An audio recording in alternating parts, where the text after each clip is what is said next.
Hello,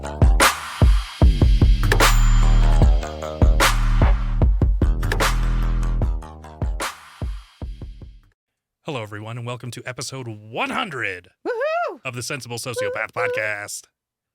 Robin, we made it. We can quit now. We've been keeping this up for way too long. Yeah, I feel pretty good about it. No, thank you, everyone, all of our fans. We certainly appreciate your time listening to us and hanging out with us on our live chat. Today, we have a very, very special episode of the Sensible Sociopath podcast.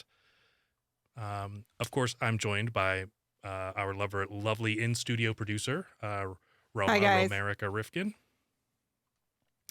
And our guest today is a famed demonologist. Also, he is an author. He wrote the book Shadow Realms, the Demonology Handbook. Yes. And it is available on Amazon. It is in the description section of this YouTube video or whatever you're watching. So please go there. He's also from SyFy's Ghost Hunters, season 1 and 2, A&E's Paranormal State, Animal Planets, The Haunted, Travel Channel's A Haunting, and he was involved in the true aspect of the story of the probably my favorite scary movie of all time, which is The Conjuring. He was part of the initial investigation that led into that, but we'll get into all that. Yep. Ladies and gentlemen, Mr. Carl L. Johnson. Hello. Yes, we can hear you. Okay. Welcome to the show, Carl. I'm that big bright blob in the center of your screen. Oh, welcome. It's nice to be here. I understand this is your 100th episode? That's correct. And our 2-year anniversary, it just lined up that way. Absolutely. My word. Now, is this by coincidence, or I really do feel honored that you're having me on for the 200th. We think in terms of round numbers, so I mean, I don't know if you did this deliberately or I just chanced into it. It was both. It was. Okay, thank you. Yes. That's good enough. We wanted to have an exciting guest on for our 100th episode, and the paranormal is my favorite subject of all time, so I kind of did it for myself. It was selfish. And what's I better be exciting then. I'll try to stir up some excitement. Fair enough. If not controversy, not for the sake of controversy. But Well, we love controversy. It's practically our middle name. yes, you did say no holds barred on this, so Absolutely. and it's a later hour, so the children are in bed. So yeah, you can go ahead and scare the S out of us, as we say. Sorry, didn't mean to unload like that. Yeah. I used to say there were things I wouldn't divulge out of professional courtesy, but I'm not as stringent about that as I used to be. Not as courteous. Let's say that. Yeah. And would you not divulge these things because they were too controversial about the person, or because they were too terrifying? No, it was just too easy to do, and it's because it's not like these people didn't say things that some of it a derogatory tone, but it just has been my policy not to defame somebody just because I'm on on a show or on television. However, I'm pretty old now, and I went through a terrible sickness this year, so I'm not as reticent as I used to be. That's fair. I just start speaking and the truth comes out. Not that I have any big revelations. It's just, but if you ask me, I'll answer you, frankly. Perfect. That's what we want. Honestly. Can't ask for anything else. Candor. Definitely. Yeah. So we sort of wanted to start kind of back in I wanted to start kind of back in the beginning. So I know you've been doing kind of the paranormal stuff, I think since you were like 17, I read. Yes. And it's about when it started. Well, I was experimenting with paranormal interest. We didn't call it paranormal back then, but we called it supernatural, and parapsychology, which I prefer actually. But I started dabbling with paranormal experiments in my 15th year, and then got more seriously into investigating techniques, but it was pretty much on my own with a few friends sometimes when I was 16, but I became a paranormal investigator. I say that the real turning was when I became 17 years of age. Okay. And what interested you? Did you see a movie, or did you some people saw Jaws and they wanted to become a marine biologist. So what? It's very similar to. It's very much like that, except yeah, that's what happened to Richard Dreyfuss, isn't it? Very similar. I met Ed Warren. I met Ed and Lorraine Warren. Okay. How did you end up meeting them? I saw a notice about a lecture presentation that was going to take place at Rhode Island College in Providence. Okay. And the speakers were Ed and Lorraine Warren, whom I had already heard of. You know, the ghost. Back then, they were the ghost hunting couple. So I said, I can't miss this. And my brother was there too. So there I showed up, and I listened to the Warren speak, and I thought to myself, that's what I want to be when I grow up. Nice. I want to do this. I want to explore these mysteries. I want to tell people. I want to share my experiences. You know, I want to discover. And that night, since I was called up on stage, actually, Ed Warren asked some questions of the audience. I raised my hand twice, and he said, come up here, young man. So I became a little part of that lecture, actually. And that night I was invited by a group extant at Rhode Island College that was PIRO, Parapsychology Investigatory and Research Organization. And they invited me to be a member because there I was up there talking with the Warrens. So, and I gratefully accepted. And of course, my brother is my identical twin brother, so it was only natural that he join as well. So we both became members of PIRO under the auspices of Rhode Island College. That was my first paranormal investigative team. Yeah. And so I'm not as familiar as Roma is, and maybe some of our guests or some of our listeners and watchers aren't. Now, Ed and Lorraine Warren, they were a couple, and Lorraine was a psychic medium. Yes. And then clairvoyant, which is the same. Yeah. A clairvoyant, and then Ed was a demonologist. Yes. Like yourself. Mm-hmm. And he was not ordained by he's the only one, I believe, that wasn't ordained by the church at that time, point. I think. At the time, he was known as the only lay demonologist that was recognized by the Roman Catholic Church. And what is there are other sense, but then he was the only, as I say, it was recognized by the church, and condoned by the church and assisted by the church. So. And that was and they participated. So some of the movies people may have seen was like the Amityville and yes, obviously the Conjuring. They had a long and kaleidoscopic career. If I lump them together as one entity, did Ed and Lorraine Warren, originally known as the ghost hunting couple. And let me tell you, a lot has been said. The Warrens themselves have become quite controversial, and they're both deceased. And it was, for all you could say about, I disagree with their methodologies, and some things that they have done, but it was a pleasure to know and to watch Ed and Lorraine Warren, for those who had the experience.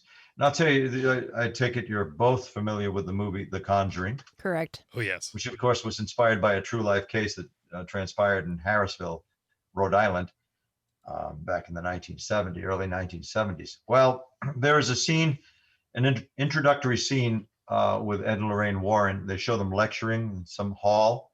I take it to be a college. And you actually see a cameo shot of the elegant Lorraine Warren seated in the audience. Yes. And her daughter, Judith. Just for a moment there. I'm going to put up a picture of them. So it's you in the back left, wearing the blue shirt. And then there's Lorraine standing there, and she's got a multicolored dress on. Oh, yes. As I said, the elegant Lorraine Warren. Yes, that is I can't see it on my screen, but I take it you have that up there. The lady in the front is Carolyn Perrin. It was a Polaroid picture. Her features are kind of wiped out, but it's Carolyn Perrin conducting a tour of their house, which in decades later, four decades later, became known as the Conjuring House. And in later years, when the movie came out, Lorraine Warren denied that I was ever there as a part of that investigation. She categorically stated that she and her husband Ed were the only paranormal investigators there on the scene at that time in 1973. Interesting. And that's a picture. That's a picture of you there in the house during that time. I'm that skinny guy. Yeah.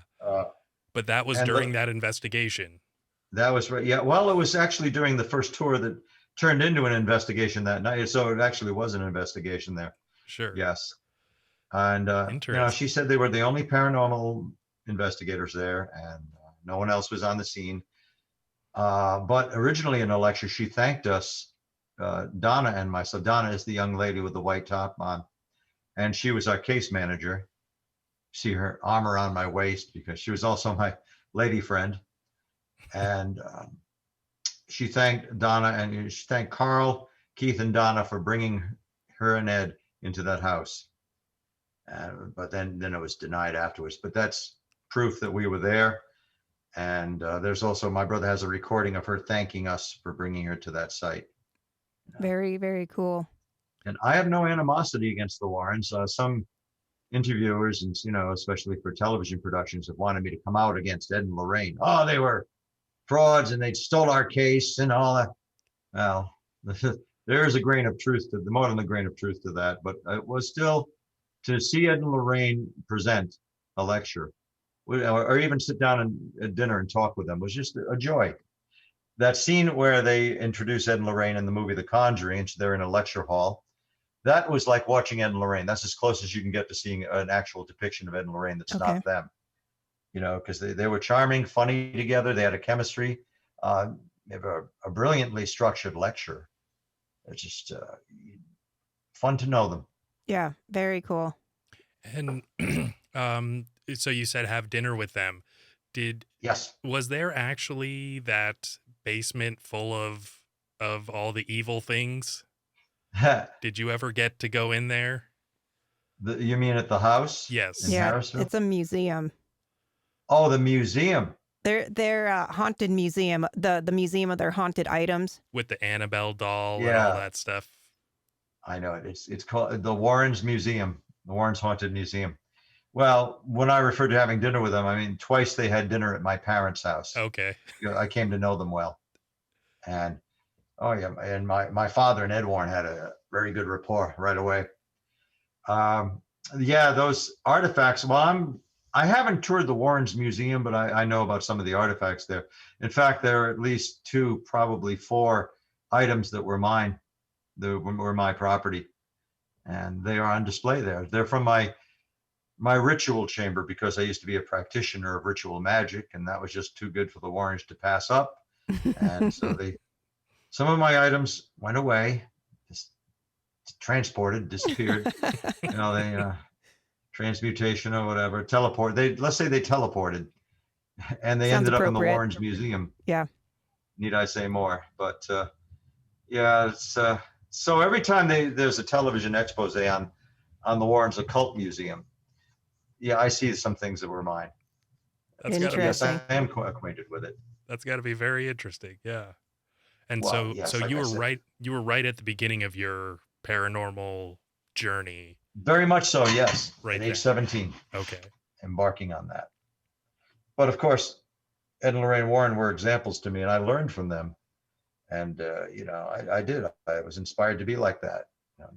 Not to emulate the Warrens so much as do what they were doing, to actually devote a good portion of one's life as an avocation to exploring the strange, unusual, sometimes incredible, almost like Ripley's Believe It or Not. But, and of course, because of that interest, I've gone to some strange and interesting places and met strange and interesting people. So what exactly can you tell us? Maybe some things about your first big case, or maybe one of your favorite cases. Mm-hmm. Oh, so many. You only have about 88 minutes to this, right? Or 80 minutes or something. Yeah. Well, no, I'll be concise.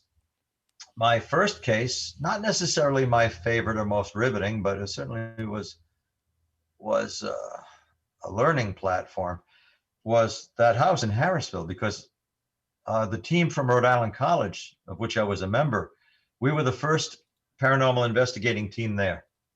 We investigated that house for 2 months before Ed and Lorraine came into it.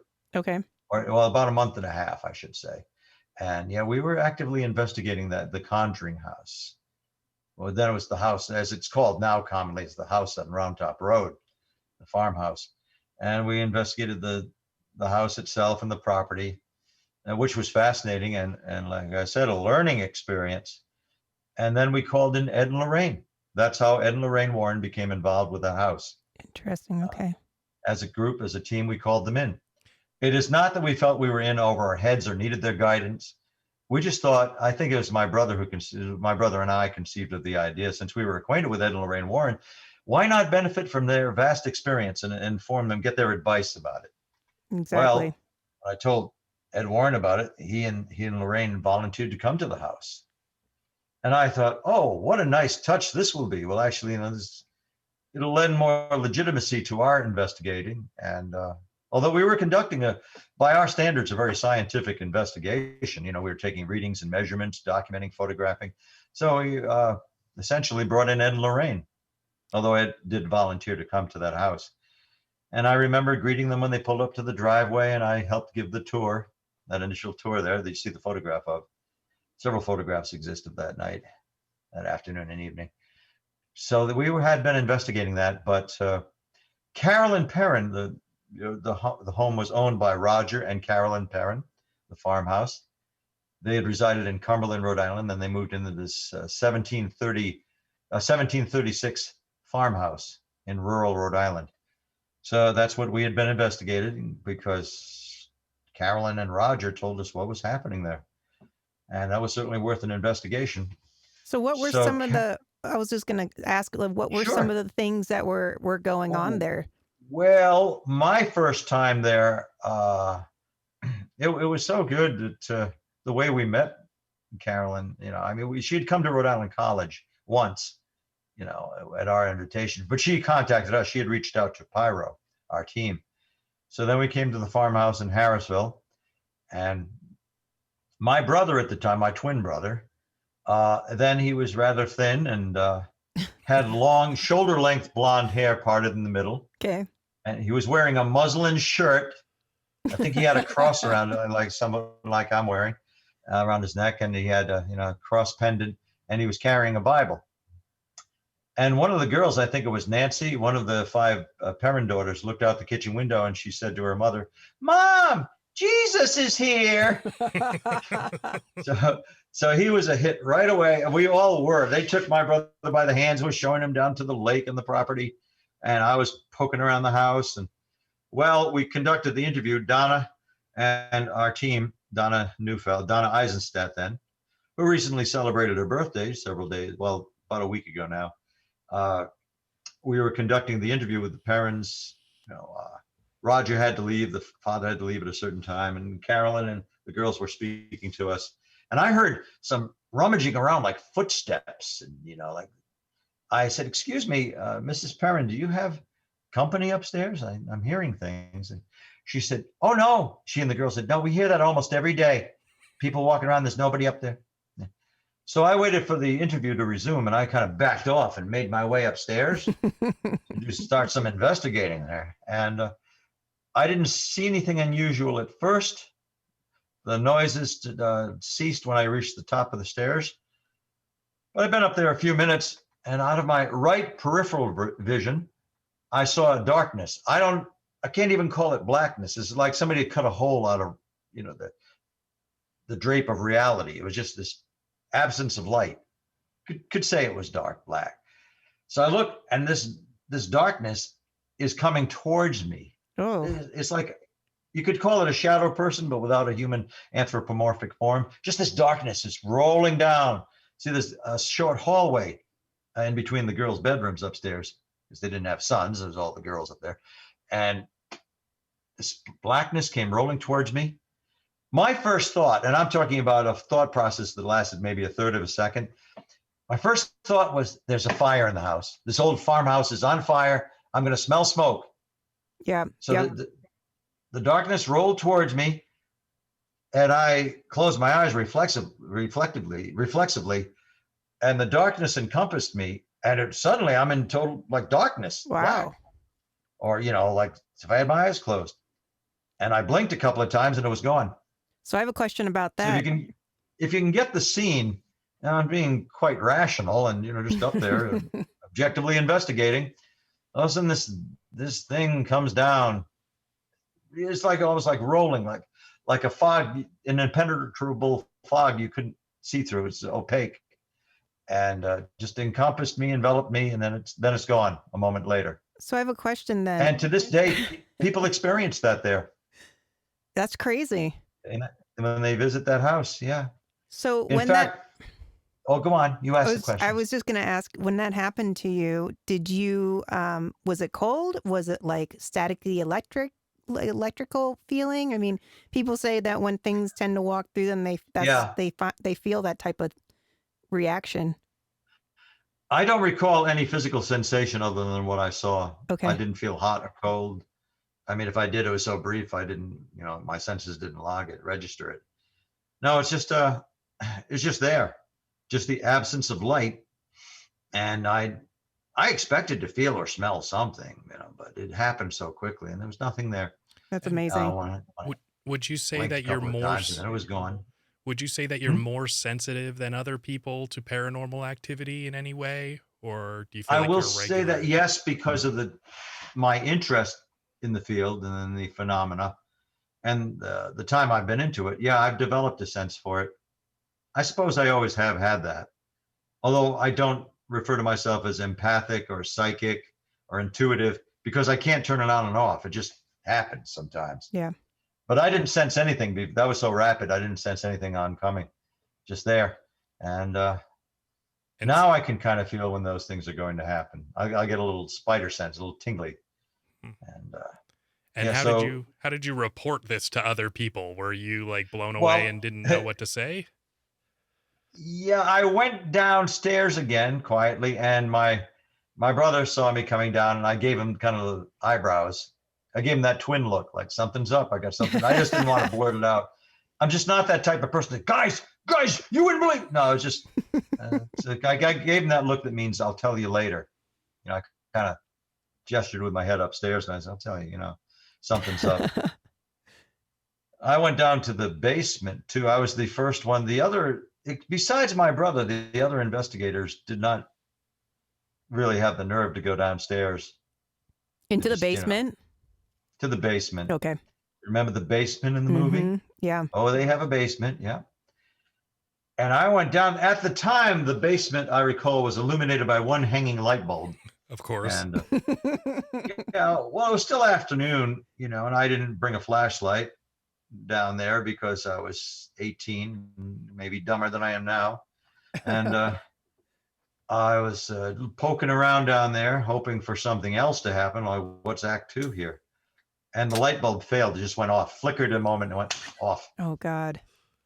If you can imagine an 18-year-old Carl standing there in almost total darkness saying, oh, there I am. So, but I saw there was a little light at the bottom of the stairwell, so I was able to make my way back up. I thought I was going to fall. So that was kind of disconcerting, amusing. And then I went back upstairs, and this is all in the house, our first time there. As a team, we went upstairs, and I will say Donna took some coaxing to get her to go upstairs. And she would not go down to the basement. Donna, our case manager. So I went up to where the girls' bedrooms are. In one room, I remember the room, there was a window. It was jammed open, not shut. Couldn't shut it. Interesting, because this was mid-August and the rest of the house was sweltering. But that room was like an icebox. Should have been the opposite. It was upstairs and the window was open. So Roger said he couldn't close, Roger, the husband, the father, the homeowner, he could not close that window. I tried. I couldn't budge it. Just something had it jammed open. My brother tried an experiment, mild religious provocation.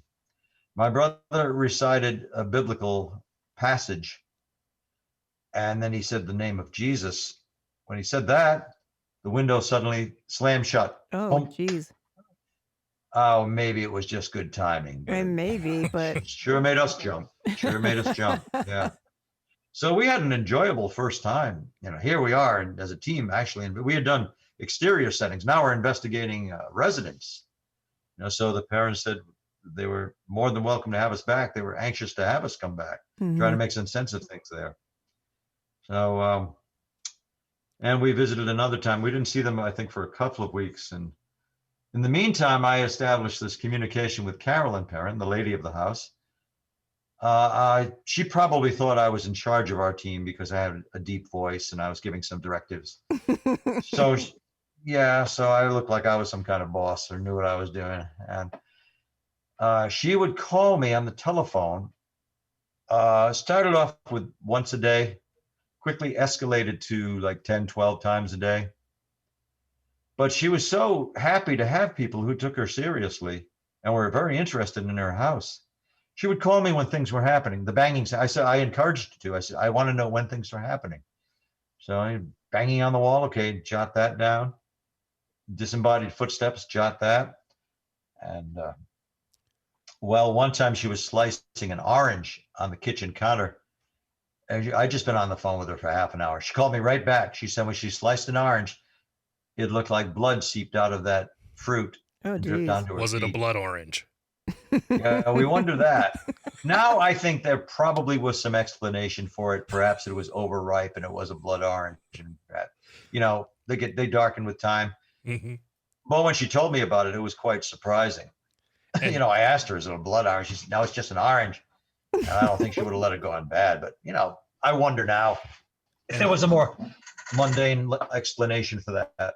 But well, and it I was a think succession of things that were happening there. one of the things that I don't want to just peruse over is in the 1970s, I'm sure people didn't call each other 10 to 12 times a day. It's not like today where we have instantaneous, Well, now it's, you're going back and forth Yes. texting or whatever, Instagram, it's, you don't think anything of it. It's a conversation. Yes. Back then you had to dial the phone. Yes. Or press, I remember that. Beep, beep, beep, beep, boop, boop, boop. Yes. You had to press the buttons and the phone would ring, like a phone. And you're standing in a kitchen. Oh, yeah. And maybe my you father had the long was cord. living at my parents' house, and my father said, he had his newspaper, said, "Who is that woman that keeps calling you?" Because he'd take the call sometimes. "Who is that woman? Is this a girlfriend?" And I said, "Not exactly, Dad. Not exactly." So I have a question. It was a fun time, though. I mean, this was, I felt like a clinician. I was actually counseling this person. Yeah. She would ask me what she should do when she gets afraid. And I said, do everything short of ignore it. Turn on some music, say, "Leave me alone. I'll deal with you later." Yeah. So speak to it. If you want to address it, try not to personify it, but, don't give it too much credence. Don't be alarmed by it. Do you still use that advice to this day for people that are having experiencing it depends hauntings? on what's happening with them. Yeah, I find if you kind of actually look forward to hearing it, even if it's somewhat scary, it's not going to have the same intimidating force, and it lessens its power. It's when people fear these things that they tend to escalate. Mm-hmm. But they did have a genuine haunting. Of course, my parents' house had paranormal activity too, of about the same level. Oh.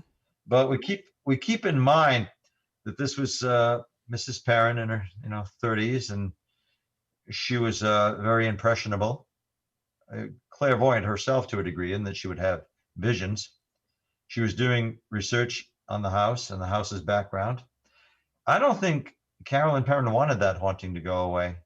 I think that she would have missed it too much. Okay. And there was so much, in that old house with all the noises, so much going on anyway. So did she would not have been doing her a service to tell her it wasn't haunted. And I believe it was haunted. It did have paranormal activity. Yeah. But that was also stirred up by the 5 daughters. That makes sense. So poltergeist type it actually activity creates a haunting. Yeah. It's not so much, I think, the house having been constructed in 1736 and a succession of families living there, I don't think it's so much that the house is haunted as the house is the haunting. Okay.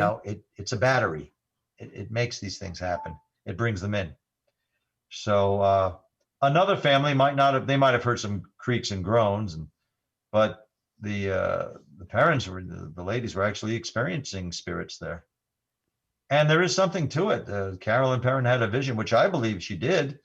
She had a vision of, she walked into what's now the parlor room, and she saw a table with men seated around that table. It wasn't her table. And they were dressed in old-fashioned clothing, perhaps of 2 centuries before. And they had pewter tankards, mugs. And the figures in this apparition, could call it atmospheric or residual, they looked at Carolyn Perrin They noticed her, and she looked at them. Oh, I think for some moments, Carolyn Perrin was the ghost to them. There was a strange time displacement, I've heard that before. which it does happen. It does Hmm. happen. Well, I'll give you a more recent example. I went over to see that house when Jen and Corey Himes and the current owners, they had the closing on the house, and they invited me, because of my history with the house, they invited me to come over for that. And it was June of 2019. And I came there with my paranormal partner, Elise, and wanted to show her the inside of the house. Um, this was in June. I had a short sleeve red polo shirt on. And I went over, I saw the mirror. There's that big rectangular mirror in the parlor. I said, by gum, that mirror was here when the parents had the house. That's got staying power. I went over and looked at that mirror. Now you got to keep in mind, I had looked into my reflection in that mirror 46 years before. Yeah. When I first went to the house. All right, I look at, not expecting anything strange. I look in the mirror. And there's myself, my reflection, but it's me at the age of 18. Whoa. I was 18 years old in my reflection. I had the same red polo shirt on, but my hair was shoulder length, and my face just looked younger. I was looking at now, how many people can have that experience? It's not like looking at a video or a snapshot. I'm watching myself, and my reflection moved with me. That's bizarre. I started to call for Elise and Corey and Jen, but I realized if they came in, there's very little chance they're going to see what I'm seeing. I'm just going to seem imaginative. It'll be gone by the time they get in here. So I just watched that reflection and memorized it. So I am not hallucinating. It's not a trick of the sunlight. It's not the lighting inside. It's just, I'm seeing this. I know I'm seeing it. Let me just enjoy it and know that this is real to me. Whatever it's caused, this is happening. I'm looking at myself. I'm really memorizing it. At my sideburns, long hair, Boy, what a bummer it was later on when I looked at my reflection in the bathroom mirror. It was like, well, okay, I wish that illusion had kept going for a while longer, because now I'm really seeing the contrast. But I think that was something akin to Carolyn Perrin's experience, the time slippage. So did displacement. Carolyn ever become possessed like in the movie? Somewhat, yes. Yeah. It wasn't that violent an episode, but it was certainly dramatic. There was an ill-fated seance that was conducted in the house. It was on October 30th, 1973. The movie depicts these events as taking place in 1971, but they were actually 1973. So on the advisement of Ed and Lorraine Warren, a seance was conducted. And they had their own medium. They enlisted Ed and Lorraine, and they wanted to find out things, like what is the spirits that's disturbing the house? Well, they pinned it on Bathsheba, the personage of Bathsheba Sherman. Bathsheba Thayer Sherman was a real person, but she was just a neighbor. She was totally innocuous, probably was in the house once or twice, but she has absolutely no history of anything bizarre. Nothing shady. And certainly in Burrillville, when Harrisville is in Burrillville, a part of Burrillville, that certainly would have been written down in the black book that the town has, of deaths in the region, and strange, unusual doings and histories. But there's no mention of Bathsheba Sherman in that. And we keep also in mind that the Perrins had a dog before they moved from Cumberland to Harrisville. In Cumberland, their dog's name was Bathsheba. Oh, weird. Bathsheba died and I think was hit by a car. And so they find this name Bathsheba in the records. And she lived in the town. That's the connection there. That's all there is. But Lorraine Warren had a clairvoyant vision of Bathsheba Sherman is the demon witch haunting this house. Oh, dramatic. Not to mention, but I will mention it, that our case manager, Donna, told Lorraine about Bathsheba. They had a dog named Bathsheba, and Carolyn had read up about a neighbor named Bathsheba. There's a coincidence there. So coincidentally not, and Lorraine said she never heard about the name Bathsheba before, but she had. And she had this, then she knew that was the demon troubling the family, the demon witch Bathsheba. So they had their villain, even though you couldn't see the villain. You know, she could be cast out. So Lorraine advised that they conduct a seance. There was clergy present, a priest. He was scared out of his wits. And I wasn't present for this, but I've talked to, I think, 3 people who were there. And Carolyn at one point started to be taken. Now, understand that atmosphere. The medium saying, present yourself. Who are you? Reveal yourself. Well, Carolyn, susceptible Carolyn, starts mumbling, almost chanting in some inarticulate language. And she's just going on as if she's taken over. Then Carolyn's body was propelled out of her chair and thrown about 9 feet away into the next room. Oh, holy cow. Just psychokinetic force, PK. Took her body and flung her into the next room. That really happened. And she was unconscious on the floor. Her husband thought she had died. So he went over to her to help her. Regretfully, Ed Warren stood in his way and said, you must never touch the possessed. Wrong thing to say when your wife's stricken on the floor, Yeah. to somebody like Roger Perrin. So Ed says, you must never touch the possessed. So Roger held off and punched Ed. Oh, shit. As Roger tells it, I think Ed lost that tooth, and ordered them out of the house. He said, that's it. No more paranormal thing, no more groups, no more mediums, no more seances in this house. So actually was acrimonious the way the Perrins and the Warrens parted company. I think the Warrens meant well, but we were, as Pyro, as this group based at Rhode Island College, we were conducting an investigation. The Warrens were there for an intercession. They weren't investigating. They weren't taking measurements and, documenting in that form, trying to see if there were plausible explanations, empirical explanations for what was happening there. Theirs was an intervention, an intercession. They're trying to chase away the demon. So then that was the result. That's what happened. To a hammer, everything looks like a nail. Right. Yeah. Sort of thing, right? Pretty much, yeah. We didn't know what we were dealing with. I still, to this day, if you ask me what is a ghost, I have my own ideas, but I can't tell you definitively what a spirit or a ghost is. I can tell you some things that cause them and how they react and how they manifest, but that's still unknown. But we were looking for the cause of this to see if we could eliminate all outward possibilities. And yeah, we knew paranormal things were happening in that house, but I didn't think it was of a caliber that would drive people away from their house. But then again, I wasn't living with it. They were. So I think the Warrens inflamed that. They made it more haunted. What is it that a demonologist actually does, if you were to describe it, or what do you do as a demonologist? Depends on where I am and what the people are like. Right. Well, I define demonology as the systematic study of the lore and cultural traditions of wicked spirits. Okay. So there are, academic demonologist and applied demonologist. Academic demonology is just the study of demons, of demon lore, their origins, cultural traditions, their place in religion and theology.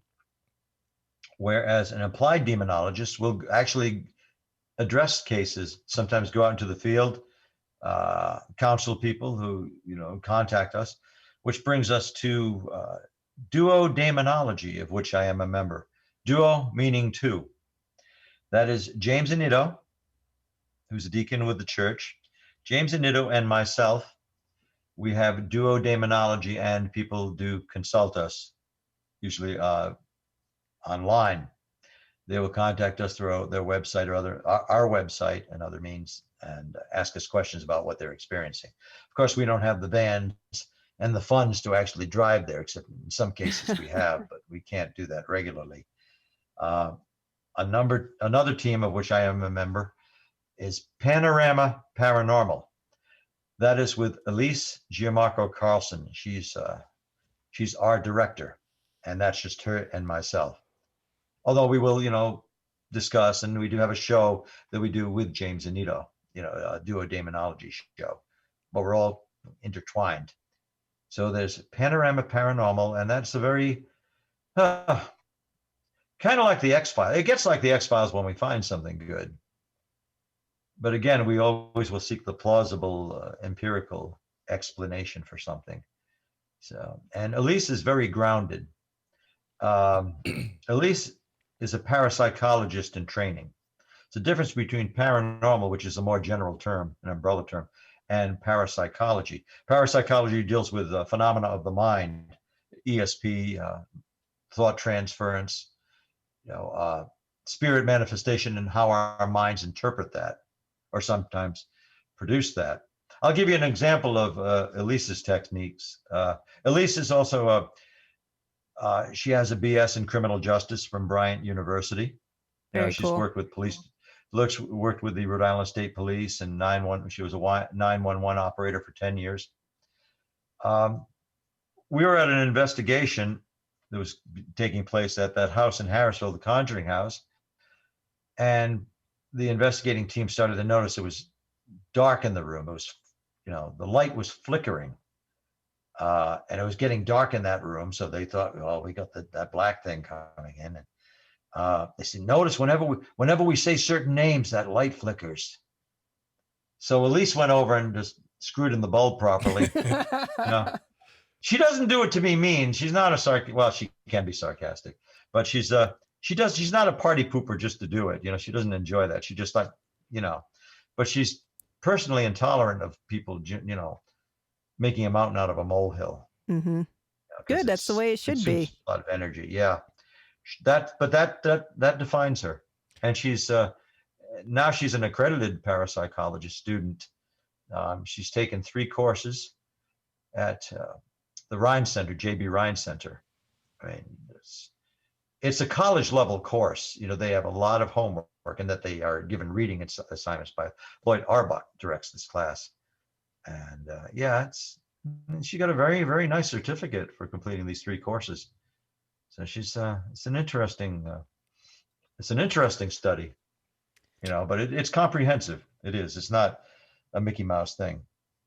So exacting standards. I have a question. You had sent us some pictures, and one of them is. Oh, I did? You did, and one of them is particularly creepy. I know what you're going to say. I'll set it up before you show it. Okay, that's perfect. I think if you say particularly creepy, I know what that is. It's a picture of you. No, just kidding. The study of demons, wicked spirits, is very nebulous, and it can be subjective. There are few examples that are bona fide of a spirit that are actually photographs of spirits. Much more rare is a photograph of a demon. I can imagine. To the best of my knowledge, what you're going to show, and I hope the audience will, at least prepare yourself for it, because it's disturbing. It's genuine. To the best of my knowledge, that I don't know what else to call it except the face of a demon. And how much knowledge can you have about such things? But this was taken during there was a haunted house, and I was called in, very haunted house in Coventry, Rhode Island. And I became close to helpful with the family. Okay, the homeowner, Tony, he calls me at 2:30 in the morning one time. And this is 12 years ago. And I think it was the month of February. He called me and he said, "We got to get out of here. It's bad. It's happening." I could hear smashing, and I heard his wife screaming. It was is poltergeist and demonic, which I think are related anyway. I define a poltergeist or a demon as a poltergeist with an attitude, rattling spirit. That's my definition of demon. Poltergeist with an attitude. That's fair. I have my own cute definition. Mm-hmm. So they were driven out of their house several times, and eventually they had to leave the house because of the level of activity there. So Tony gave me a call, and he said, "I don't know what to do." I said, "Well, look, it's going to take me a half an hour, but do you want me to come over?" "No, we got to get out now." So they got the children out of there, homeowners and their children. went over to stay at an aunt's house. They had to do that before, so the aunt was almost, the homeowner's sister, Tina's sister. They had to vacate that house. And Tony remembered they were in such a hurry to get out of there. Tony forgot his camera. He went back in for his camera because he had some paranormal evidence, and he was tired of people thinking he was crazy. I knew he wasn't. So Tony ran back in there, grabbed his camera, saw a figure at the top of the stairwell. When he went back in, he had the presence of mind to grab his camera, take that picture, and flee. I'm going to show him the picture. This is the picture he got. I haven't seen. Oh my jeez. That is one Decide of the what you creepiest will, things I've ever seen. I'll vouch for it. It's genuine. However you interpreted it, I don't know. I don't know. That's just what came out in his picture. You could be looking at the visage of a demon. That's amazing. So it's with this, those, it looks very reptilian. It has like the slit it does. eyes. I mean, look at those reptilian features. It's yes. It's a human face and yet not. It's distorted. The jaw is distended like a boa constrictor unhinging its jaws, its mandibles. It has a long rolling tongue. The eyes are serpentine. Yes. Slits for pupils, shriveled nose, arched nostrils, and you can see some dentition there. And it's translucent. You can see kind of the background through it. It just looks horrible. It's horrifying. It's got a horrible personality to it. Tony saw that at the top of the stairs. Wow. That's amazing. I saw had he a seen ghost this? in there, but it did not look distorted. It looked like a person. Maybe that's how it presented itself in his picture. Yeah. And had he seen this figure before? Had he seen this thing, or did he when he developed the picture? That was the only time he saw it looking like that. Okay. And he saw Maybe it with was showing its true appearance. Saw it with his own eyes, or only afterwards when it was developed? No, he aimed the camera at it and took the picture. Okay. Crazy. Did he have the flash when on? he saw it, it didn't look quite that. Well, it was terrible because it was a figure at the top of his stairs. He took the picture, but it looked more human, more like a man, which is what I saw. Not that night, but I had seen it there. Now, but when he looked at his camera, when he looked at his picture, that's what came out. Now with maybe that's how it really looked. I've read about a lot of like demons being named. You know, you were talking about people that the academic demonologists. Yes. That deal with the roster of demonic names. Yeah. So what's your feeling about that? What is how many demons are there? How many, you say you've got your own kind of thoughts and feelings about this stuff. Can you give us kind of an overview of what this world we cannot see usually Some demonologists in yesteryears have categorized the demons, and they say there's I've heard a figure of 7,700 demons. Okay. I've heard that, but that would be a small number compared to the human populace. There may be millions. I think every demon that has ever existed could fit on the head of a pin, because they're not physical in the sense that we interpret physicality. They are something, they exist, but they are thought forms. There's a very rudimentary physical property to them. But it's not that they're nothing. They have a substance to them, but they can be infinitesimally small. They could fit on the head of a pin, but they are projected, as horrific creatures, and the size of human beings or larger. Sometimes they appear as smoky forms. I don't know if they even have a volition, if they can choose how they appear. But in demonic lore, if the demon looks like a person, it has to be distorted. There has to be something wrong with it because it's revealed. Usually it's the eyes or the teeth become fang-like. And there have been times I've been called in to investigate what was presumed to be a demonic haunting, or turned out to be adjudicated as a demonic haunting. And it started out with a child in the house talking to the nice lady who came in, or the nice man that comes into a room at night. But then the child starts to cry. and the nice lady or the nice man isn't nice anymore. Case in Brooklyn, New York. This little girl made friends with, 13 years old at the time, she made friends with a spirit that was coming into her bedroom at night. But about the third time this lady came into her room, it wasn't friendly anymore. It smiled and showed it had fang-like teeth, and the little girl couldn't see the eyes. So they morph. And it's when the parents start seeing it that the demonologists get the call. So it's unsettling. Generally, there's something you don't want to encounter, the demon. So I have a I have question my own from ideas about them.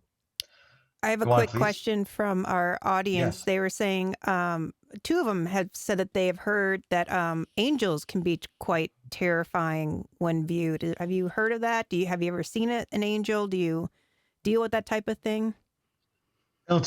Talmudic interpretation and the Septuagint, which are the early books of the Bible, the angels are not comforting.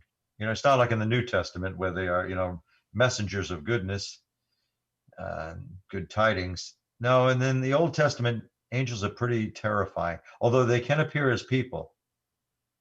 But in their true form, the angels are scary, as scary as demons, I think. They don't look quite human. Angels could be a force to be reckoned with. Yeah, sometimes angels, generally when I've heard of angels appearing in modern times and, like living memory, they look like people, and suddenly the person is gone after they do their good deed or rescue someone. Sometimes they just look like energy thought forms, like a glowing light. But angels were interpreted in many cultures. Angels were fearsome beings, powerful and basically on the side of God, but very much on the side of God, but beyond the scope of human comprehension, and therefore something to be feared. Yeah, angels can be scary. Yeah, They could be. I don't know if they would be now. And where is your stance on like Christianity, Catholicism? Where do you lie on all of Mhm. that? Well, I am a Christian. I'm a Christian with questions, because most of it is the big dunno, DUNNO. Now, this could cost me my demonologist badge, but so be it. It's just, You heard it there's a here lot we first. don't know out there. Yeah. And I think I think in a sense, humans create our demons, that they proceed from us. Classical interpretation of demons is they reside in this subterranean cavern, sulfurous, and just lying in wait in this glowing cavern, waiting to spring forth and ensnare the souls of humans and mislead them. But the relation between human beings and their demons is they are inextricably intermeshed. I think we produce them. It's a very mundane interpretation. I'm not saying they're not real. I'm not saying they're figments of the imagination, but we synthesize them. We bring them in. We bring in negative influences sometimes, because there's a lot that's what we would interpret as negative in the human psyche, a lot of hostility. It becomes personified and it creates the demon, and then the demon acts independently. But the truth is we really don't know. I don't have the classical interpretation of a demon. I don't think demons can exist without human beings. I think they're codependence, a symbiotic relationship. The old adage, if a tree falls in the forest It gets and no possessed. one is there to hear it, does it make a sound? Mhm. Well, it's a conundrum. Of course, the answer is yes and no. Just because there's no human ear or ear to interpret the sound doesn't mean there isn't a vibration of air molecules. So likewise, could demons exist without humans to interact with? I don't think so. What I would be think they're their dependent on purpose? us. right. Yeah. Exactly. I Well, don't exceed that they existed before human beings. I do you could be think very wrong. they're fallen angels? Only in an allegoric sense. Okay. The one could say they were, because many of these demonic names were once beneficent spirits or gods with positive attributes. Then when other cultures supersede that religion and that culture, they are relegated. The names don't disappear, but suddenly they're devils. Like many of the Egyptian deities became devils, Right. the Greek ones. But they were more rather than being purely evil, they were entities that had a purpose. So, Now, um, what about Fallen Angel, it makes a very good story. I'd actually like to believe it. I can't be sure about that. Whether there was this big revolt in heaven and, 1/3 of the heavenly hosts were cast down. My brother, Keith, he's a religious demonologist. I have a faith, but I'm a secular demonologist. So he does believe that there was last I discussed it with him last time, that there was this great revolt in heaven and 1/3 of the heavenly hosts, we don't know how many that were cast out of heaven. And Lucifer became the devil. He was a powerful angel. Through pride, he rebelled against his Lord, and he felt he should have a special place over man, over humankind, and therefore he was cast down into the nether regions, and the demons, the angels that revolted with him became the demons. now, Kind of like the story, actually. It's great. have you Yeah. done exorcisms of like I don't know how traditional yours are as opposed to what we see in the movies, but where I believe it was the movie Priest with Anthony Hopkins, where you had The to. Right. I think it was The Oh, the Right. right. That was it. Yes. Yeah. Thank you. Where you had to get the demon's name. You had to get them to tell you their name. Have you ever experienced anything like that where that was the case? Yes. I haven't performed the Ritualis Romano, which is, the formal rite of exorcism in the Catholic Church. That is performed nowadays in modern times. I have participated and actually directed what we could call an expulsion. I have done that several times where we presume that there is an invasive spirit, and we have to sever that from the human host, the human subject. We have to make a division between the invasive spirit and the person who's suffering from the possession or oppression. So yes, I have cast out spirits in that sense, but it wasn't, the formal in Latin rite. Um, it was having the confidence and the faith to approach the person who's going through the thralls of what seems to be possession, and confronting the demon and talking to it as if it is a separate entity. And we demand a sign of its departure. And we have gotten that.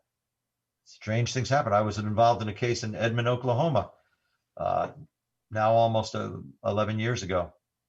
And we isolated the spirit, drove it from one room to the other to the other. The subject was a young lady, and she was being taken over, having these episodes where this personality took over her. It's scary when it happens. If I don't feel the confidence and the courage to confront such a person, who's going through this, I have to feign it. I have to act with that courage and just proceed on that. And then some other part of me takes over, and it becomes real. I do stand up to the invasive spirit. And I and the team commanded the spirit to go outside. Then it becomes like a drama, like a psychodrama. Command the spirit to go outside. And we carried, figuratively, we carried the spirit outside, came with us. But some strange things were happening that night in Edmond, Oklahoma. When we got outside of the house into the backyard, a terrific wind picked up. It was cyclonic. It wasn't like a gust. The wind kept accelerating the force until the trees were bending. And all of us saw in the branches of a tree, saw some strange creatures that looked simian. They looked like monkeys. Oh. Or squirrel monkeys, and they were climbing over the branches. We all saw that, these black things. Weird. And the family had 2 cats, and those cats were running around us, the people who were outside. And I'm commanding the spirit to be gone out of the property, to give us a sign. Well, it gave us a sign, all right. You had to be there to understand. Many strange things were happening. We, as the living people there, started to glow. We were looking at each other, we're glowing, we're phosphorescent. The cats were running around us, and the wind kept picking up. We see the strange figures in the trees, one tree. So I was left exhausted after that. That was actually documented for an episode of The Haunted. Oh. And you see a portion of that. Okay. Yeah. I The most actually horrific episode incidents are not on the episode. was that the episode where the husband was doing an investigation, brought something back, and he was being attacked in his sleep? No, Okay. this was called Monster in My Closet, Okay. and it was about the subject was Taliesin. Taliesin was going through quite a travail there. I know I've seen that one, and I think that one scared the crap out of me. That episode, because I think it was like season 2, episode 1 or something. Okay. Probably, yeah. You can something. find it, Monster in My Closet. I'll tell you, talk about, I didn't know. You don't know minute to minute. That's what makes it so frightening at times, or so unsettling, is that element of the unexpected. Taliesin has very intense eyes, very light colored, like penetrating glare. And that's the name of the demon? No, that was that's the subject who was taken over. Oh, okay. Taliesin. Okay. That's kind of a pretty girl's name. And she heard about, well, her mother was on the phone with me. Taliesin didn't know that her mother was speaking to a demonologist. Taliesin started to say, "That's the chastiser. You're talking to the chastiser." So even the filming crew was nervous about what we were going to encounter there. I didn't know. But, you forget that there's, because they only had a small camera there documenting for the TV show. And nothing was staged. That was all very, very real. Left me exhausted afterwards. Now, how do you want to see that? Yeah.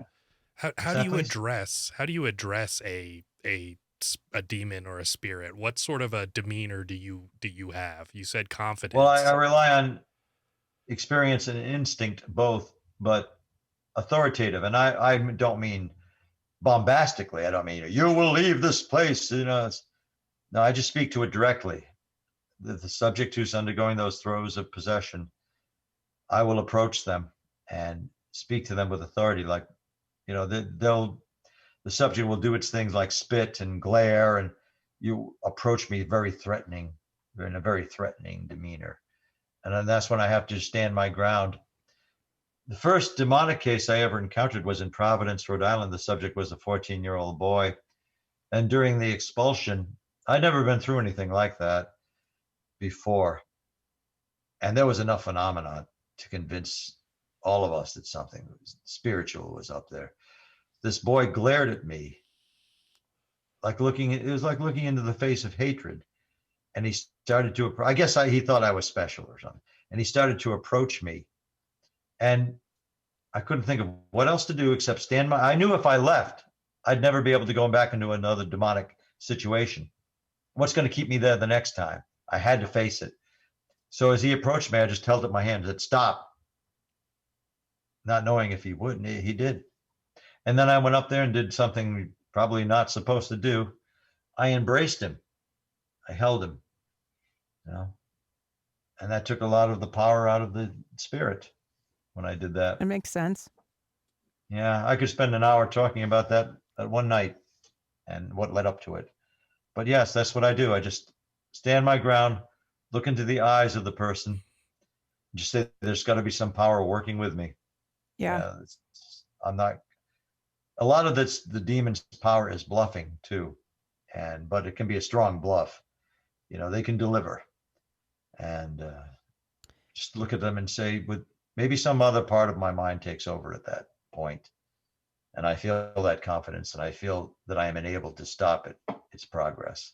So do you know? I believe it's Paul and Ben Eno.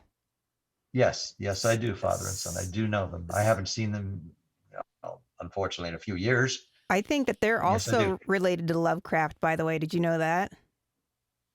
I had heard that. Yeah. We should have some kind of family reunion. I think you should. You mentioned I am related to horror fiction writer from Providence, Howard Phillips Lovecraft.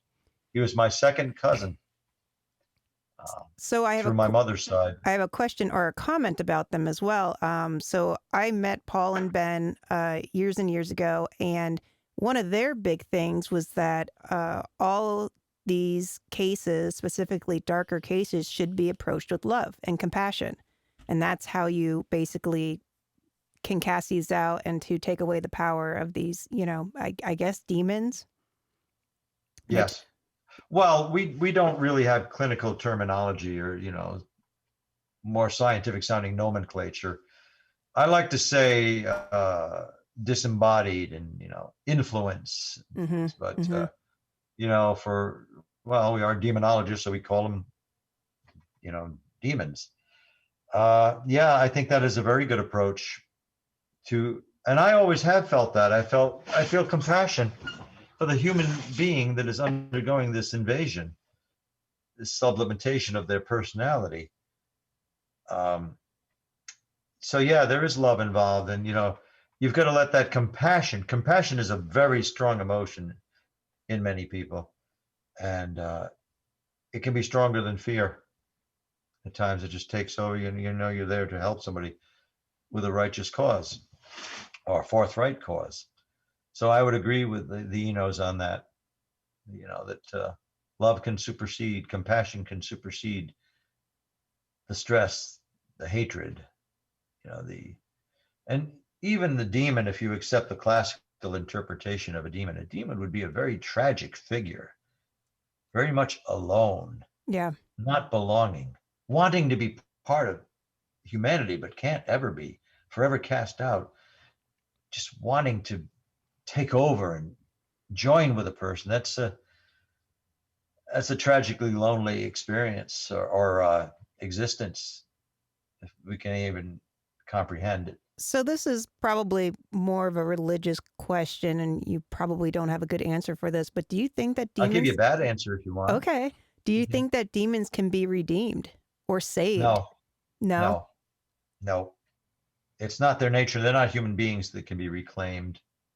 Um, I don't think there's such a thing as a cute demon, like, oh, I'm not sure, and I'm not Hellboy. sure I want this anymore. Yeah. They can long for humanity, and I think they do, but they are so eternally separated from the scheme of human existence.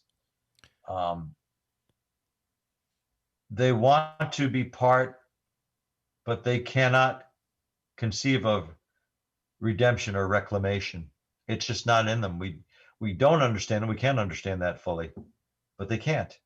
My brother, and I wish I had it with me, my brother has uh, an enthralling audio recording when he was conducting an expulsion, casting out a demon, and he's reciting in Latin, Piesu, Vicate, uh, the peace of Jesus be upon you. And in the recording, when they play back the recording, you hear this wail. It starts off with an animalistic growl. Then it becomes a human male voice screaming, moaning. It sounds like a being in total despair. It didn't want to be cast out. But you could hear it more from an animal sound into a human sound. And I believe that was the demon being cast out at that time. I can reconcile that with my own theories and my own beliefs in demons, whatever their origin. But it was being cast out at that time, and it was cast out and revealed its despair Interesting. with that howl. Now, now there's some people that say there's like 3 stages of demonic possession, and then there's like 4 stages or 5 stages. You can categorize it. It would end with perfect possession, which is when somebody's theoretically beyond being reclaimed. Have you ever They experienced that? can't come back. They're totally submerged. Their personality is subdued. Have you ever met someone or dealt with somebody that was perfectly possessed? I've heard of it. I have not dealt with somebody like that. That was the case of Annalise McCall, and We did a she show on was her. the possession of Emily Rose was based on her case. Mm-hmm. She was in Germany. Yeah. And yep. Annalise McCall was under perfect possession and could not be redeemed at a certain point. But her mind, her psyche was too far gone at that time. And she was, basically her death was ruled, negligent homicide. She died of starvation, malnutrition. But if you study the case and listen to the recordings and look at a photograph, one of the final photographs of her, even the final photograph, she seemed too far gone. for Yeah, any it's a horrifying intervention. photograph. It is indeed. It's as bad as what you see depicted in the movie, Mm-hmm. The Possession of Emily Rose. Yeah. So there's, oppression. There's disassociation, which can lead, if unchecked, can lead to oppression. That's when somebody is, they're losing their train of thought. They're being invaded by a spirit. Then it can go into outright possession or transient possession, where it's not always taking over the person, but and I've seen this, it's invading the person. It can take over at any time. Then it goes into, definite possession and then perfect possession. But I've never known a case or heard of a case of demonic possession that did not involve some past trauma, some unresolved conflict or suppressed trauma. There's always a psychological aspect. I don't believe a demon, as such as we define it now, could take over a healthy human mind and just totally wipe out that person and destroy their lives. Yeah. There has to be something else going on there, Now, something that brought in or produced the demon. And by tradition, the demon has to be invited in, but the demon can receive that invitation through various means. Somebody could be in despair and say, I don't care if I live, or, the devil take me or something. You just get so plunged into depression that's the invitation. So because I know there's been cases where children are harassed. I don't know if they're possessed or not, but can they get that from, their lineage, from, curses from families, or because how would a child be possessed? Well, it wouldn't be fair, would it? No. No, I don't think it can be that simple that there's a generational curse that's carried on and it affects somebody in the present. There is a principle called the law of untrue truths, and that's when something happens that's impossible or shouldn't be, and it just happens, and you analyze it later, you try to figure it out. There are children who seem to possess a memory of a past life, which is uncanny at times. But I don't think a generational curse could have that kind of potency. It would depend on the subjectivity, the willingness of the subject or subjects in the family to believe that that's possible. If they believe it, then it could be possible. But in every case I've seen, there's something going on. I was investigating when I was a member of TAPS, the Atlantic Paranormal Society, which of course was known for ghost hunters. That became Ghost Hunters, the TAPS show. Well, about a year prior to the advent of Ghost Hunters, I was the case manager for a situation in Brooklyn, New York. It took place at a 3-story brownstone near Hyde Park, and we were assisting this family, and the daughter. That was the daughter was seeing a demon, and a lot was going on in that house. But as we interviewed the family further, got to know them better, and got to know the history of the house and the family, I told the homeowner, I said, what you're experiencing, the paranormal manifestations, that's not so much your problem. That's the symptoms of your problems. That's how it's manifesting, because there's a lot that's submerged, a lot of trauma there, a lot of discord, a lot of confusion. That is, and that's how it's coming out with the paranormal. So it's creating the paranormal. You see, that's a sound psychological principle. It's called projection. You can call it psychological or parapsychological projection. That's where the person can't deal with their own inner conflict, and they project it onto the paranormal. Mm-hmm. Now it's not us. Get rid of the spirit, and our family will be right as rain again. It's not us. It's that thing there. It's bothering us. Yeah. But the paranormal becomes a distraction. It becomes a tool. Scapegoat. I'm not saying it's not real. It is, but it didn't start the problem. In that case, the problem started with the grandparents. And in a sense, that was a generational curse, but only because of, quite sound and real influences. now let me ask you this. So I think this all leads into what you were just talking about. What about addictions?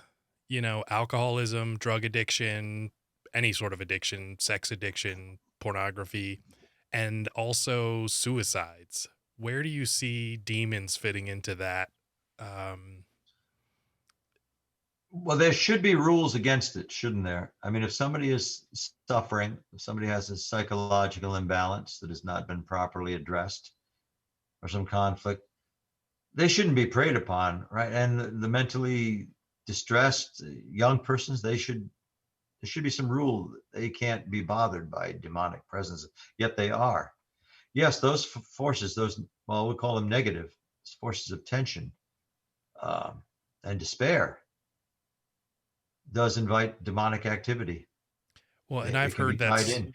I've heard that sometimes the addiction is actually caused by spirits, I guess, or Oh, I caused think by. it's the other way around. Okay. I think a spiritual presence, an invasive spirit, can exacerbate the condition, but it won't cause it. I mean, it's not alcoholism can be demonic, but there's not a demon for alcoholism, Okay. unless it's produced. And then it's symbiotic; it feeds off itself. Once somebody personifies a spirit, acknowledges that it's an invasive spirit, a demon, if you will, then it becomes real, because it's hard to disbelieve it once you start getting manifestations. But yeah, that's very much tied in together. Suicides and dependencies on substances.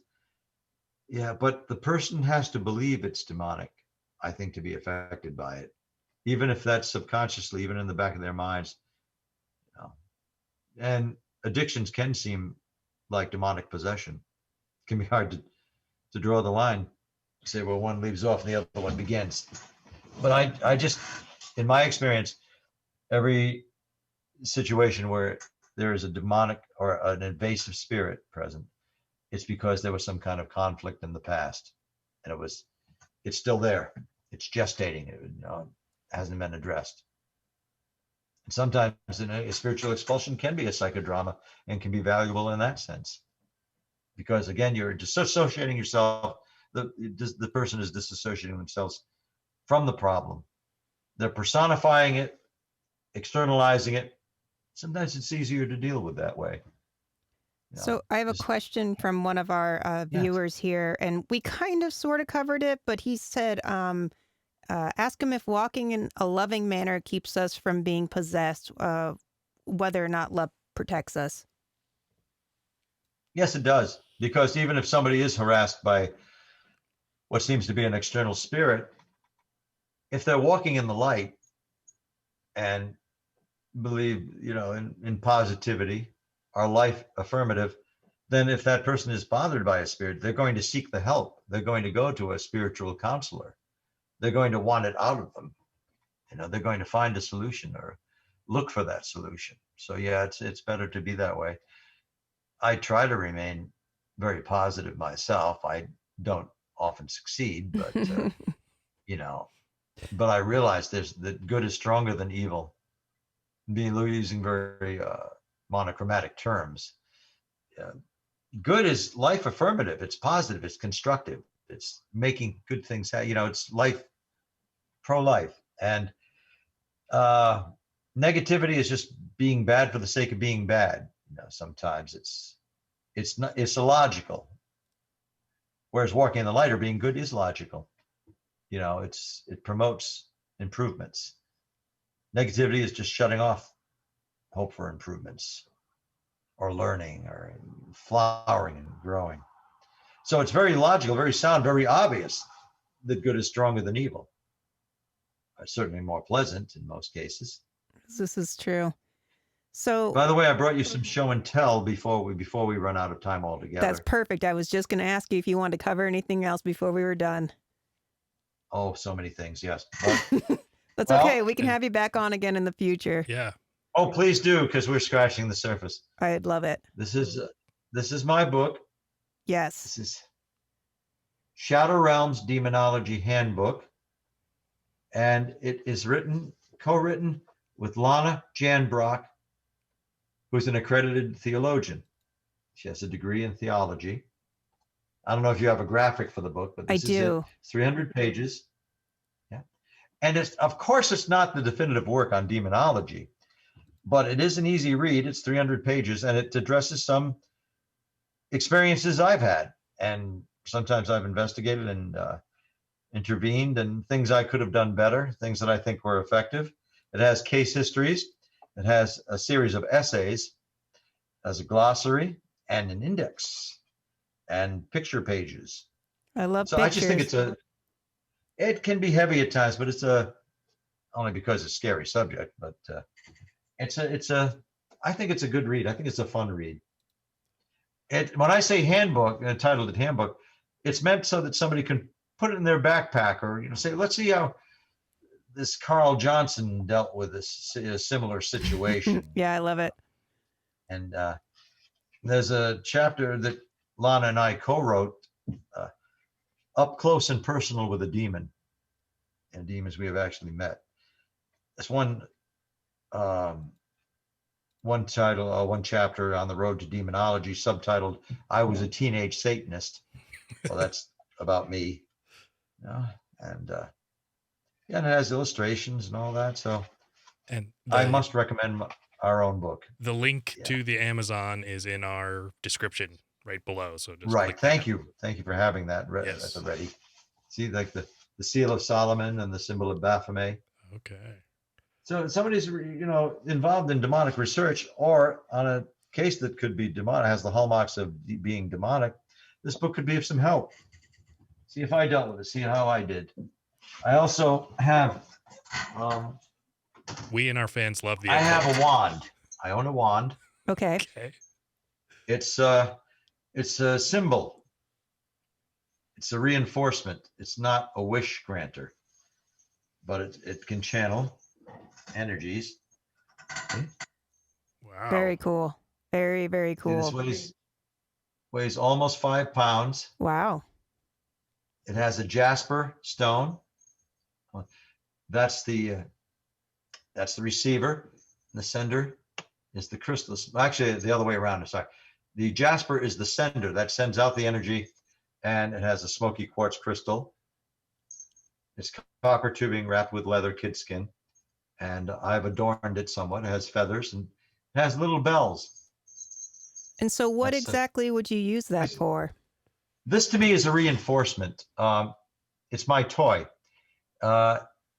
If I resolve on some course of action, if I have an aspiration, and if I contemplate that goal while I'm holding the wand or regarding it, then I am honor bound to fulfill that or find a substitute for that action. Okay. It's a symbol of action, of taking action. Very cool. The power resides in association. So if I decide on something that I want to do and it's realistic, and I'm holding the wand or looking at it, then I'm honor bound to fulfill that, or it will drain the power of the wand. Because right now I know if I promise myself something, I'm going to do my darndest to make it happen if I'm holding on to the wand at that time. So it's my toy. I like it. And I love it. Can that be used for evil as well? I don't think it could do much damage, but potentially, yeah. I'm sure there are people who use their symbols for, as malefactors, for malicious intent. But I would just this one I've used it to banish lower level bad entities. Have you lower used level that? Demons like robber sprites and gnomes and elementals. Have you used that in exorcisms or not anything to that level. Expulsions? I have used it in that house in Harrisville, the Conjuring house, but it's usually to clear a room of wicked influences, of the inconvenience there. Would that be something that would you use that with sage? Yes, could use that concurrently. We say I did once. I will set this out in the full moon, especially the super full moon, and it absorbs the moonbeams. Very fun. It actually does change the crystal to a degree. It can take away the smokiness of the crystal if there's a bright light on it. And so I'll leave that out overnight in the moonlight. So this is just it's my neat toy. Interesting. Yeah, I love it. It's my talisman, I might say. Can we get those on Amazon? Do you have an Amazon link for it, or? I don't for this one. This was made for me personally. Oh, I actually commissioned this wand. That's why it's such good quality. Gotcha. I keep it wrapped. Yes. When it's very nice. And Roma had said something about a toast. Yes, a You toast. got to do that on the air? Absolutely. Well, I brought something special because when I found out it's your 100th episode, Oh my gosh. You're the best, Carl. and I look, this is Even a chalice? Nice. Yeah. Way cooler. Well, I don't know. Yours Yeah. is pretty cool, Steve. my personal totem is the dragon. So these are two intertwined dragons forming a heart. Mine's the In a blue mustache crystal cat. glass. That's real crystal. Okay. See, now I got the bubbly. Very nice. So what exactly are you drinking there? This is a red grape wine. Okay. Ooh, It's a sparkling wine. No, I love very it. nice. Yep, It's the there it good is. stuff. That's right. Not sponsored by you, though. No. See, it's going right out of the glass there. So I did the best for you, Roma. Thank Got the you. Top shelf. I appreciate it. There you go. Carl, you've been Want an it now? excellent guest. Yeah. Cheers. And to the two beginnings of friendships. Absolutely. Thank you, Carl. Boy, that is good stuff. That's Yeah. red grape, sparkling wine. Excellent. It's Well, almost a champagne. yeah, perfect. That's perfect for the occasion. Well, is Yeah. there any last thoughts? I hope they're not my last, but yeah. Well, I'll have events coming up during the year. Well, I have several. One big one will be in Dallas, and that will be with James and me going there, James and Nito. And I will be going to the Paracon USA. Okay. And that was called the Dallas Paracon, but they've changed the name. And that's going to be a big titular event. And that will be in Dallas, Texas. That'll be the, I believe the 17th, and I got to check the dates to make sure 17th and 18th of June. And there will be Mass Paracon, Massachusetts Paranormal Conference, Mass Paracon, taking place in September. And are you going to be speakers at these events? Or- James and I will be James and I will be conducting a demonologist panel. Cool. Very cool. And there will be not one, not two, but I think 5 demonologists on this panel. Oh, Could we make a podcast out of it? Could we fly out there and set up some mics? Well, you would be welcome. Your presence will be appreciated. If you want to do a podcast of it, of course you may. And We're going to Boston. monitoring that will be, is to monitor it's not going to be a debate. I hope it doesn't turn into a debate, but people will address, will present questions to the panel, the demonologist panel, which we will address. And Elise Gianmarco Carlson will be moderating that demonology panel. Actually, now that you planted that seed, I hope you guys can come out there. that'd be amazing. Let's see if we can align our respective schedules. We're all over it. Yeah, that'd be great. I don't know how we'll get all the equipment, but And one thing I'm working on is the theory that ties in poltergeist activity with the demonic realm. And I'm working on what could be called a unified field theory ooh, of what ties in these phenomena. are you an Eric And I Weinstein think fan? Demons and poltergeist are very closely related. Yeah, poltergeist could be produced by living human beings, living thought, but so can a demon. And I think they can be synthesized. I think there's a strong relation. I'm working on that. I'm working on what really produces a ghost, what a ghost could be. Yeah. I think we create the ghost during our lifetimes. Sometimes apparitions are seen and ghosts are seen of people that are still alive. Yes. That would explain some things. That we project these and create them, make them real. Mm-hmm. They're nonetheless spooky because of that.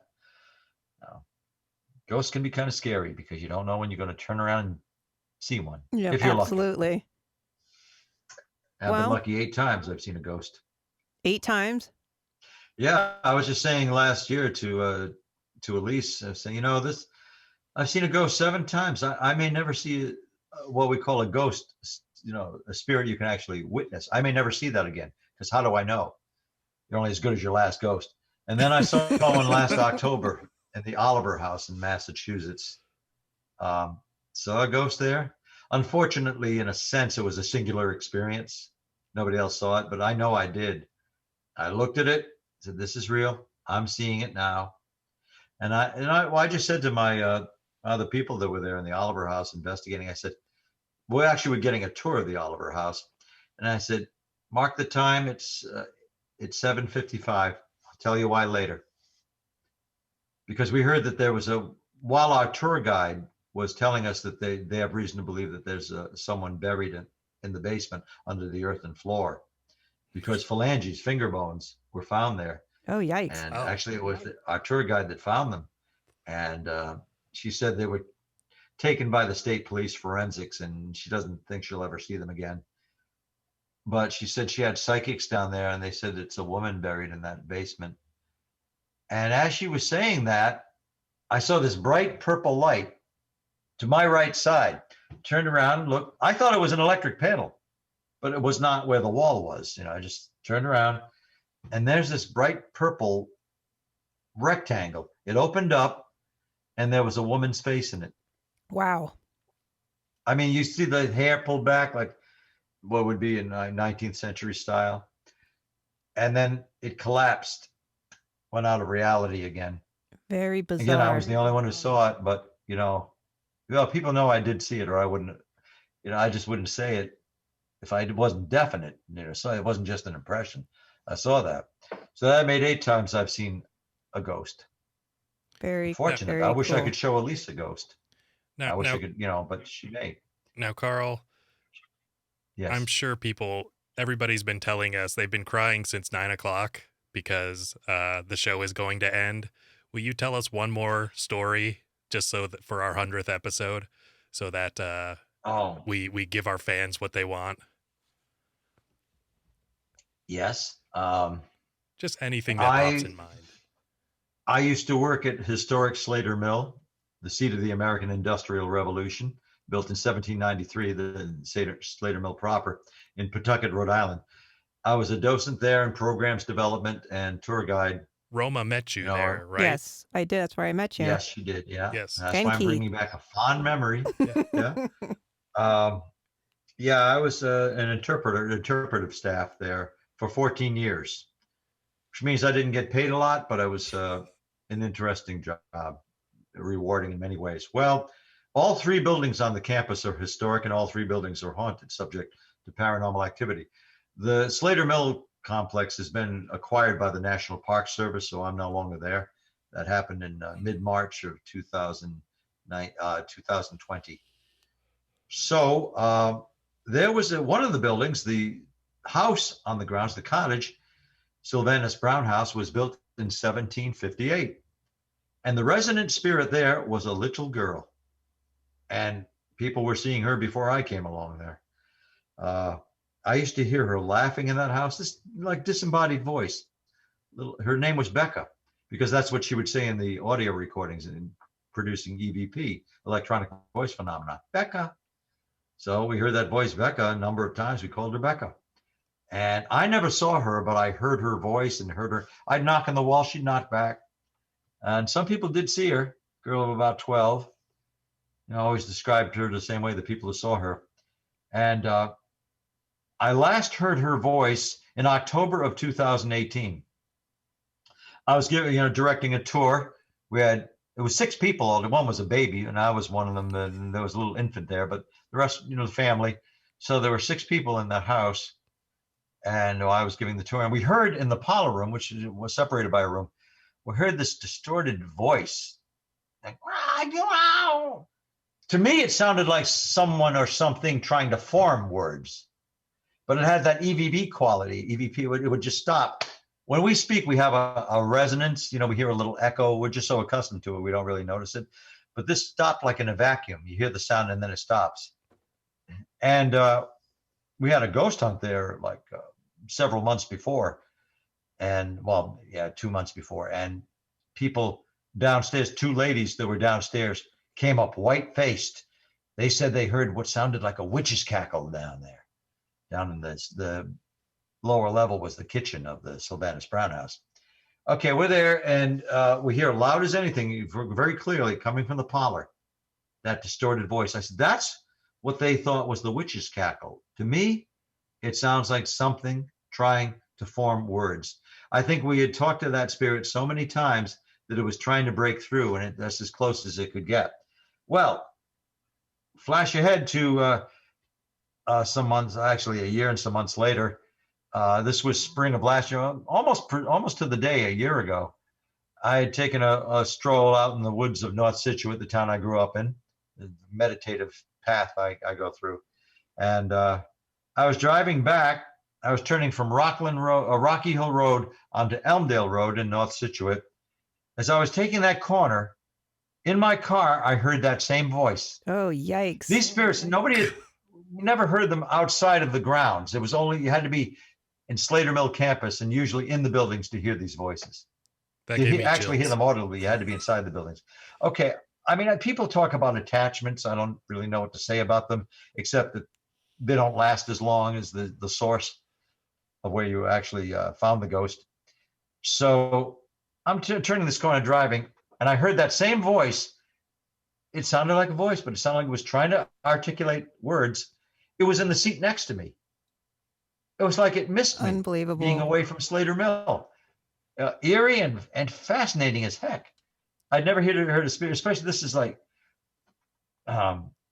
20 something miles away from Slater Mill. And I heard the voice in my car. It had come with me. And what was the time difference between the first and then this last time?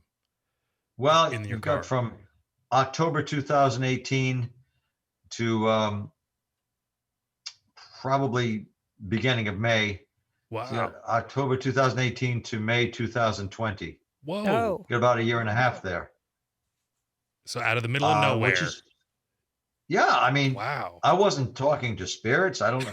I think because maybe it was sufficiently cognizant that it knew I wasn't there. I wasn't at my place of work anymore. The guy who talks to the ghost wasn't there anymore. Mm-hmm. And I think it found me. I think it was zeroing in on me, and it found me and was telling me, trying to get my attention, saying it missed me in a way, or, just making some connection, because suddenly I was gone from the place. There's a theory that was developed by Albert Einstein and Nathan Rosen called quantum entanglement. And it purports that a particle will vibrate in unison with another particle if they sync, regardless of the distance. Mm-hmm. Those two particles can be a nanometer away from each other. They can be separated by a solar system. But if they are excited, quantum entanglement, quantum excitement, they'll vibrate at or excitation will occur simultaneously. They'll move the same way. Well, maybe that's what was at work there. Maybe that spirit somehow was zeroing in on me. Where are you, Carl? And it was in my car. Maybe it had tried to speak to me before and couldn't. Just the dimensional plates were just properly aligned, and it came through to me. amazing. But I think that was its way of saying it missed me, that you're not there anymore. It was better when you were there. No, you were the I'm guy sure who it's talked exactly to the spirits. Did you swerve your car or anything? No, it happened too fast. Oh, I could have, because I was startled, but it was more like, not a good jump. It's like, what? Yeah. But that was just beautiful. I'd never heard of any spirit speaking to any spirit manifestation. There were many, the Slater Mill campus, outside of the buildings. And it's found me. Somehow it found me. I hope it's aware of what I'm saying now, or that I recognized it. Because I did say, I hear you. I hear you. Very cool. You'll have to let us know if it's in your ghost car. hunts and got people interested in the Slater Mill as a paranormal site, although there were reports of hauntings there before I started working there. And that was good. We had at Slater Mill, we had a child's ghost in Slater Mill proper. Could hear him, see him sometimes. We had a shadow person in the stone mill, the Wilkinson Mill, 5-story stone mill. And in the house was the little girl, Becca. So maybe that's who came through to me. That's awesome. Yeah. Roma used to go to a lot of historical areas and do her paranormal investigation stuff over there. Yeah. Well, I hope she's not done with them. I hope not either. I wish I could invite Roma back to Slater Mill, you had a thorough tour. Yep, that's true. I did that on my own time because you had come so far. And of course you were going to get your tour from me. Somebody else might not have, but of course you were going to get a tour. I appreciated it. And, Very cool. Very. And it was kind of cool because we were talking about the paranormal. I remember telling you about this is the strange. I would give you the history tour, but then I say this is the strange note. Yeah. This is what people have experienced here. And yeah. So maybe it'll be open for tours again under the National Park Service. Maybe we'll be able to. But then I'll be going there as a tourist myself. Well, but you know all the background. Yeah. I'm sure you'd be better than anybody there. Yeah, no, we'll be able to do that again sometime. I just whenever they open for tours, hopefully later this year. Perfect. That's what they're aiming for, I heard. Well, I think we're at the end of the show, you guys, and we could go on forever, but we'll just have to have you on again. I told you it would too. Oh, please do. Yeah. Oh, I could have my twin brother substitute if you want to have him on. No. He could pose. Like I said, we're twins. I heard you're the cooler of the two, though. Yeah, I hear that too. I heard that. I heard I'm the evil twin. I'm the devilish one. I'm the experimenter. Fair enough. You're the secular one with a leather jacket and a magic wand. Yes, that is me. Well, with my brother, you'd be saying, "Yes, it's very good to be here. Yes, I thank you for inviting me to be your guest. Yeah, thank you." No, he gives a very interesting talk. Of course, he does. But we'd love to have him on too. Yeah. Definitely. I'm sure it's a whole different kind of perspective than yours, I would imagine. Be funny if you had us on together, especially like when we start talking at the same time. Oh, you guys would be arguing with each other. It'd be great. No, we just talk at the same time. Or finish each other's sentences. Yeah. Well, we have the definite twin talk. We definitely do that. Our viewers have been enthralled with this, and they said you have to come back on again. So I hope so. Have me on in a couple of weeks, whenever, I would be happy to come back on. Perfect. I love it. We'll just have you like every third episode. Please do. Yeah. Have me as a semi-regular. And I won't even need to repeat myself. I got so many tales. I believe that. I bet not. Yeah. No, and you're a great person to talk to despite, outside of all your... Talking with you, Stephen, meeting you, and the lovely Roma. This has been...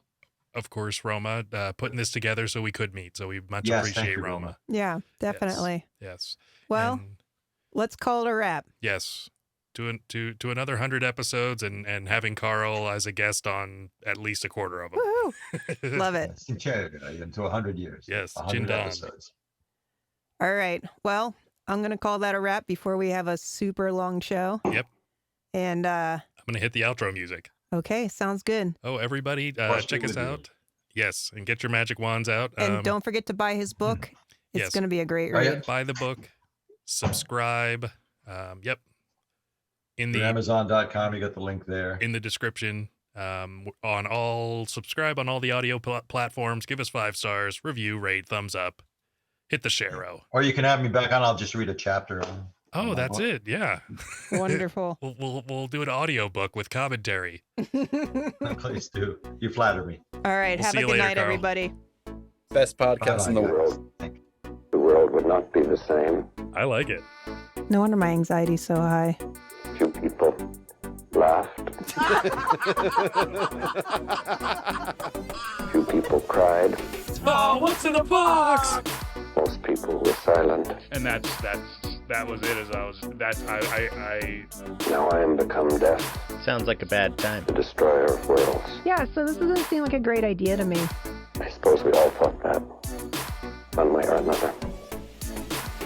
You didn't tell me any of that. That's crazy. Well, Rama, when you're a hero, you don't tell everyone until you're on your podcast. I'm about to hear some shit. We all need to laugh. I think just sitting down and, listening to... The Sensible Sociopath. This is the shit you're supposed to be watching. Gen X is going to love it. Millennials are going to be like, I'm offended. You have offended me. Also, my dog has a giant dick. Oh my God, that's enormous. I love it. It's still a racist dog whistle. Where you kind of have like a rotating cast of characters. We're talking baby seals, eagles, wolves. I'm just glad we're not going to have to eat with racism anymore. It's worse than the butthole. We're technically considered propaganda. It is very contagious. I think we really need to talk about environmentalism. Like, are they studying pine cones? Make yourself a nice stingray omelet. That's how Steve Irwin died, cholesterol. It's fucking delicious. His father had ended up killing his mother and committing suicide. In that order? That's diabolical. I like it. They had an apple gun where you could shoot Bigfoot. Has she always been retarded? I mean, she could have had a head injury. You don't know anything about tartar sauce. He had picked up a 400-pound statue and was like walking around with it. Was the statue racist? I'd like to think so. It's like how they invented bacon and avocado to make a turkey sandwich tolerable. I have a fear of fire. Like a werewolf? Daniel, you've been our greatest viewer. Well, Daniel and Sarah and Katrina. Daniel!